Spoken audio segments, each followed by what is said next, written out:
Hello, everyone, and welcome to this week's episode of Lit Service Podcast, where we're fans of fiction and purveyors of dodgy writing advice, and live at FanX in Salt Lake City. A big welcome today to our live audience and to our special guests. We are really excited for this episode, all about how to finish your first book, a huge milestone for any writer, any wannabe writer. So today for introductions, we're going to go over real fast what race we would do if we wanted to do a race and how we would win that race. So my name is Aaliyah. If I were to do a race, I would do the swimming race, Escape from Alcatraz, and I would wear a backpack full of Dorito bags because they're mostly air. My name is Caitlin, and if I were to do a race, it would definitely involve eating chocolate. And the key to any race like that would be pacing yourself and then making sure you save all of the really strong tastes for last. All right, so for me, I think I would start out with some stilettos, maybe a mini skirt and some fishnet stockings, and then like a really revealing shirt because I think that'd be pretty racy. So what was it again? A race you would run and how you'd win. A race I would run and how I would win. So they gave us some instructions before this, and I conveniently ignored them, clearly. So I guess the race would be, I would win. I would be in a race to ignore instructions, and I would do it by just being my normal scatterbrain self. Well, awesome. Thank you so much. So we have some fantastic guests today. We have Charlie Holmberg and Brian Lee Durfee here. Charlie is a Wall Street Journal and Amazon bestselling author whose debut series, The Paper Magician, has been optioned by the Walt Disney Company. Her standalone novel, Followed by Frost, was nominated for a 2016 Rita Award for Best Young Adult Romance. And her novel, The Fifth Doll, won the 2018 Whitney Award for Speculative Fiction. She is a board member for Deep Magic. Ezine. Did I say that right? Ezine? Okay, fantastic. Brian Lee Durfee is an artist and writer. He has done illustrations for Wizards of the Coast, Tolkien Enterprises, Dungeons & Dragons, Humane Society Wildlife Land Trust, and many more. He is the author of The Forgetting Moon and The Blackest Heart, which are the first two books in the fantasy series, Five Warrior Angels. Is that right? I stole it from your website. Yes, that's right. Do you have anything to add, Brian? Is there anything either of you would like to add to those introductions? I will, yeah. First and foremost, since this is about getting your first novel written and how to get published or whatever, most of us here are going to have writing as a hobby to begin with, and we're going to have a day job, right?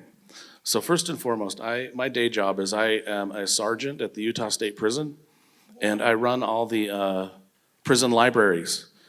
And we teach creative writing classes at the prison, and we do literacy courses. And me and James Dashner, 2 years ago, put on the very first ever in the history of the world prison Comic-Con. And where we showed Maze Runner movies and we talked to the inmates about writing. There's a lot of creative people in prison and a lot of writers and wannabe writers, even in prison. And we gave them writing courses and everything. So that's the only other thing I would add. That's fantastic. Thank you. How about you, Charlie? I'm just going to say, he is so much cooler than I am. It's the Raiders hat. It makes anybody cool. If you're wearing a Raiders hat, you just automatically. As long as you don't shout out the Broncos, I will be okay. Because we're at FanX, I'll introduce myself really quick. I'm Caitlin Sangster, and I wrote the Last Star Burning series, which is a young adult series that's set in post-apocalyptic China. Awesome. Thank you for that. So writing is hard, which is why we're all here and why we're all here. So tell us real fast, what was it like the first time you finished a novel? Not necessarily got it published, but the first time you wrote the end and knew it was good. Well, my first novel was like a hot mess. It was like a JRPG that was 169,000 words long. That was slightly inspired by Tales of Symphonia, if anyone's ever played that game. But that was the first one I ever finished, and I never went back to revise it or anything because even I knew it was pretty garbage. But it felt good to finish a book. Mm-hmm. So I will share, like most people who want to be professional authors never actually finish a book, which is kind of important. So if you finished a book, even if it's a dumpster fire, you're already ahead of like 95% of other writers. So this is true.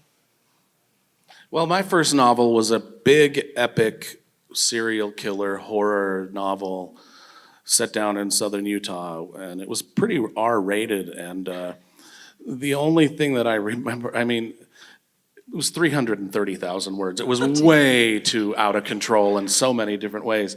And the only thing that my mom said was, why did you have to write about a serial killer? You know, I didn't raise a son that would write about serial killers, right? And she's like, I said I should probably write more about Jesus and stuff like that. But I haven't yet.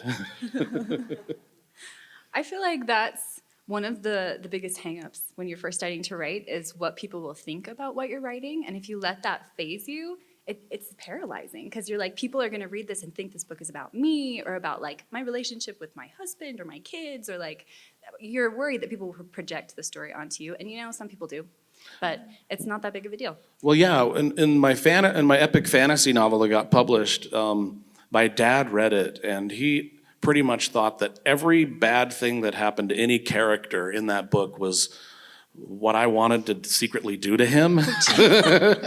And I'm like, it's not that way at all. It's like, Dad, not everything in the world is about you, right? You know? Yeah. You know, I haven't gotten too much of that except like in reviews, because if like, oh, like a woman was harmed in this book, therefore I support the harming of women. Oh, yeah. But the one thing I do get is like my dad, who listens to all my audiobooks, will be like, well, that was some kiss, and then just looks at me. Yeah, Jordan. My husband's in the audience.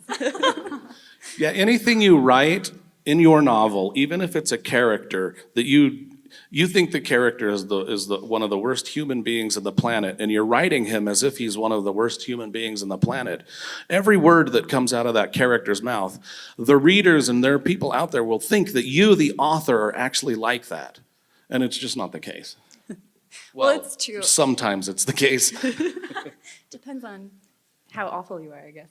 What about you, Caitlin? What was it like the first time you finished a novel? I still remember. I like went and took myself out to dinner. I mean, it's such a huge enterprise to finish a book. My book was like 100,000 words long. It's the one that I ended up actually publishing, my first book, which is crazy. Don't expect that to happen. I was really lucky. But yeah, I just remember being like so elated, and it's a big deal if you finish your book. That's why we're talking about this, because it's hard. So we've talked a little bit about a few hard things we face when writing our first book, what other people will think, kind of coming out as an author. But what are some other things that make writing a first novel hard? Let's just throw them out here. Finding the time. I mean, establishing the habit of writing. I mean, changing any habits is difficult in life. And so trying to carve out time for yourself to say, I'm going to go stare at my computer and not like interact with people, and trying to explain that to other people who have claim on your time is really hard at first. And so just something that I want to say is that writing is a legitimate hobby. It's like playing basketball or playing soccer or just any other kind of hobby. Writing is an okay thing to take time for. You know, I would say probably one of the hardest things for me was figuring out how to organize a plot. Because I think for the most part, when I would have writer's block, it was because I didn't know what to do next because I didn't have a well-organized plot. And so being able to figure out exactly what I want to do throughout the end of the book so I could actually get to the end of the book was really important for me. Yeah, just getting started. You know, I had dreams of being an author ever since I was 12 years old, and read The Sword of Shannara by Terry Brooks and was just like, man, this is what I want to do for the rest of my life. And then I just dreamed about it for the next, 20 years. Saying one of these days I'll get that novel written, And then I was in my early 30s, and I was kind of a struggling artist, and I was working as a part-time carpet cleaner. And I was one of the clients we had as a carpet cleaning company was the Utah Jazz Hall of Fame point guard John Stockton. Some of you might remember him. He was a really famous basketball player in Utah a while back. Well, I was cleaning carpets at his house one day and in his den, and he was sitting at the desk in his den, and I noticed he had a row of bookshelves right there in his den, and a lot of the books I'd read that he had collected, and I struck up a conversation with him about writing and about reading and about the books we love. And I made the offhand comment that, I always wanted to write a book one day. And he said to me, well, why haven't you? And I just kind of was like, I don't know, and went back to cleaning the carpets, But that stuck with me for the rest of the day. I just kept thinking about what he said. Why haven't you started? You've been dreaming about it your whole life. Why haven't you started? And had anybody else in the world said that sentence to me, I probably would have ignored it. But since it was John Stockton, a little guy who played in a league full of 7-foot giants and became an all-star, if he said that to me, I was like, if he can do that, I can write a novel. And that night I got home and I wrote the first sentence of my first novel, and I've been writing every day since. So, you just sometimes it need a spark like that. Sometimes you just got to come up with your own spark, and you just got to do. If you write one sentence a day or one page a day or one page a week, over time that builds up and you'll eventually have a novel. It's true. If you think about it, if you write 1,000 words a week, then 60,000 words is a novel. I mean, a short novel, not one of his novels, but that's only 60 weeks. That's a year. There you have it. We all can do this.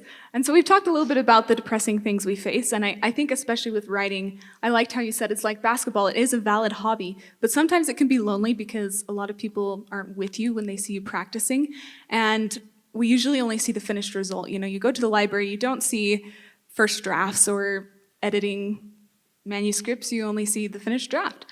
So now we want to talk a little bit about what we can do to overcome these obstacles.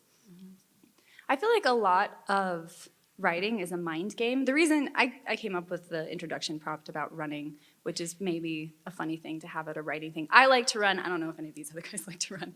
But running is a mind game.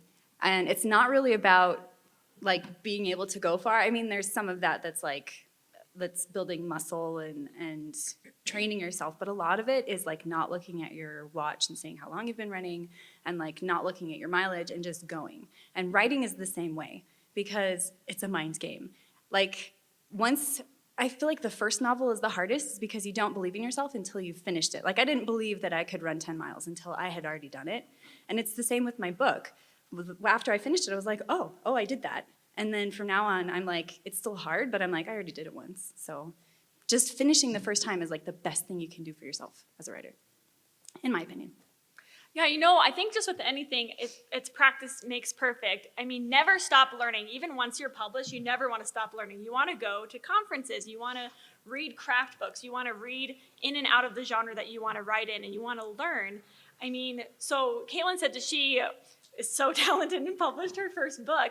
I published my 9th that I'd finished. Not 9th I'd started, because there were a lot I started that I never finished. But it took me 9, and my first one was hot garbage, and I had to get slightly better. By book 4, I learned how to write a proactive protagonist, and it just takes practice. And I really like what you said. You just have to put your head down and do it and not think about it, and it'll get done. Mm-hmm. Yeah, my first novel, which I told you was the big serial killer novel, I submitted that to every agent and publisher in New York City and got a rejection letter from every agent and publisher in New York City. And when you spend 3 or 4 years writing a 330,000 word novel only to have it get rejected by everybody, that's a tough pill to swallow, because you think, well, I just wasted a lot of time. And then I was like, but I also had these ideas for epic fantasy novels and some science fiction. I just was full of ideas, and I thought, can I do it again? Can I spend another 3 to 5 years working on another big epic novel just to have it rejected? And the fact that I finished that first one was what led me to believe I could do it again. So once you get that first one, you can do 9. You can do, the first one might be your lucky break, or you can be like Brandon Sanderson and it'll be 12. 13. Or 13, whatever it was, yeah. even more, So, that first one is important, because once you finish that first chapter, you can do another one, right? Once you finish that first book, you can do another one.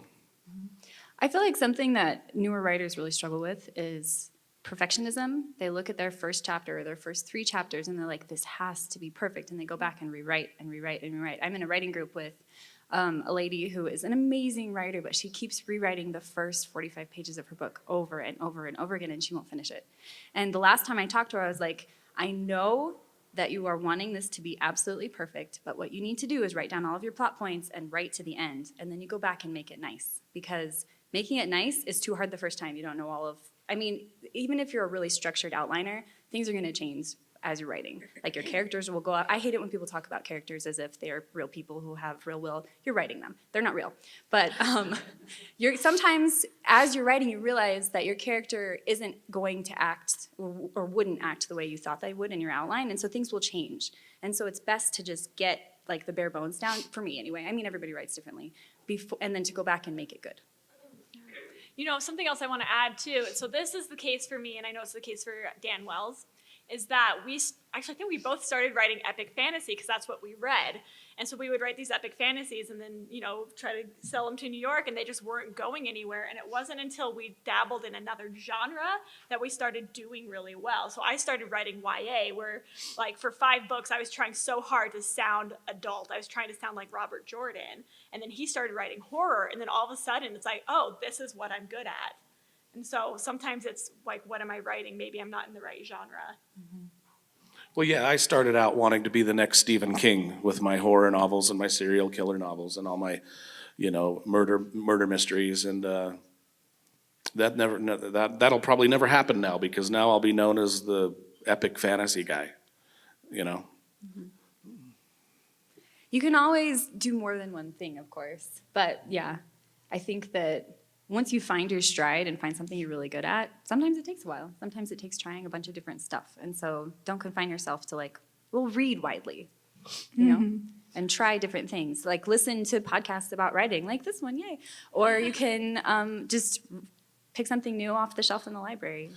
Yeah, so you guys, just the fact that you guys are sitting in this room, I'm telling you right now, you've got a head start over like all the other wannabe writers that are wandering around down there in their cosplay, getting the selfies. Cosplay's cool though. Yeah, I don't have anything against it, but I have a lot of writer friends that come to Comic-Con and they've never once sat in a writing panel, okay? Which baffles my mind. And these are the same people that also tell me that they don't read a lot. I want to be a writer, but you know, I haven't read a book in 5 years. Well, that just doesn't make sense to me. Mm-hmm. So the fact that you guys are here, and I'm assuming since you're here, you probably are huge readers, and you've probably at least attempted to write something. So you guys are already ahead of the curve. Amen to that. And I think that's so important. Keep reading what you love. You can't have output if you're not having input at the same time. And something that's really cool that I didn't realize until I got serious about writing is you can actually use your favorite novel as a textbook. Break out a Brandon Sanderson book and study how he does world building or exposition. Go through it line by line. And that can be incredibly helpful. You'll start to notice that in other books you read and kind of start to get a better feel for it yourself. Yeah, and on that note, don't let yourself feel paralyzed by reading somebody else's finished work. I remember as I was first finishing my first book, I did read a Brandon Sanderson, I think it was Warbreaker. And I was like, why am I even here? Like, why did I do this? Why did I waste my time writing a book? Because this guy already has it down, obviously. But it's true that you are looking at finished products, and Brandon all of us have more experience maybe than you guys do. And if you read like your favorite books, they've spent years and years and years becoming that writer, and you have space to do it. One of my favorite things is reading a writer's debut and then reading like their 10th book and seeing the difference in their skill level. You still have a chance to grow even after you've been published. So I also like the theme of diligence you guys are bringing up here, because I think sometimes as beginning writers, we have the erroneous assumption that people are either prodigies and they can either write or they can't. It just doesn't happen. But there's so much to be said for hard work. And so, Brian, I love what you said about, writing every single day, and Charlie, you about practicing. Just like any other hobby, you have to practice. And the nice thing is it does get better. Mm-hmm. Should we move on to the When I say write every single day, I'll be honest, there's days I don't write. Like, I'm not going to write anything today because I'm here. There's certain... don't think that you absolutely have to do that, because there's days that even the best of writers, like Stephen King and Brandon Sanderson, probably just are like, I'm not doing it today. Mm-hmm. Write at your own pace. Find your own thing that works. There's so many writers who'll be like, this is the only way to write. This is the only way you'll be successful, but that's not true. Writing is such an individual thing. All of us sit in our own basements and write by ourselves. Like, we're not in a big group doing it together. So you can do it however works for you. Challenge yourself. Go at your own pace, but make sure it's a little bit hard. Excellent. Thank you. We are out of time for this section of the podcast, so we're going to move on to our critique. So for those of you who are just joining us on this podcast for the first time, we take someone's first chapter submission that they've submitted through our website, and we give a non-prescriptive, things we liked, things that might need a second look. You want to say what non-prescriptive means? Yeah, so non-prescriptive, I think we have a definition here that might be better than what I can say. Well, I'll just say, so non-prescriptive means you give advice about the problem you see and not the solution. If people ask for the solution, it's fantastic to give it to them, but a lot of times you can end up cramping an author's style or leading them in a wrong direction. So the most helpful critiques are those that state the symptoms and then let the author figure it out for themselves. So today we have a fun chapter, and if you'd like to check out the text of this submission and see all of our notes, check out our website, litservicepodcast.wixsite.com/litnation. If you would like a first chapter critique from us, you can find our submission guidelines on there as well. So a summary of this chapter, we have a very anxious teenager is a new student at a school. During class, she has a panic episode and ends up breaking a vial in the failed experiments room. So, very intriguing. What are some things we liked about this chapter? One of the things I liked with it was the relationships that are established throughout the thing. Like she has a relationship with two teachers and then a relationship with this supposed bully on the bus. And that was what made me want to keep reading the most, was I wanted to see where those relationships went. Yeah, the writer did a good job of creating a little touch of mystery behind each one of those relationships also, which is, I think, why we were intrigued with those relationships. I thought there were some really nice moments of foreshadowing. After the main character has this kind of panic attack like episode in her science class, she runs into the failed experiments room, which when I first read it, I was like, oh, she feels like she's a failed experiment. That's so sad. I don't know if that's what the author intended, but because there were actual failed experiments in the room, and then I think it has relevance to the plot later, but I thought that was really cool. And I also really liked that we had some foreshadowing at the very end. She breaks this vial, and one of the teachers comes in and touches the stuff and something, and he cuts himself, I think, and gets some of it on him. And so we have that foreshadowing that something's going to change.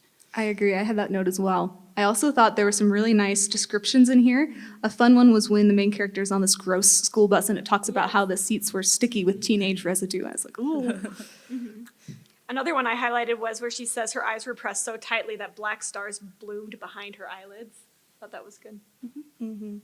A nice moment of character voice, sad, but it was good character voice. She says she sat trying not to look as stupid as she felt, and I thought that was a good character voice.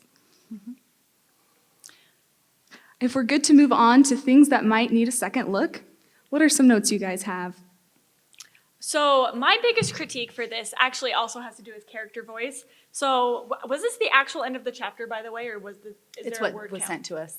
Okay, so the thing is, like, so I read all these pages. I don't know how many pages it is, like 7 maybe?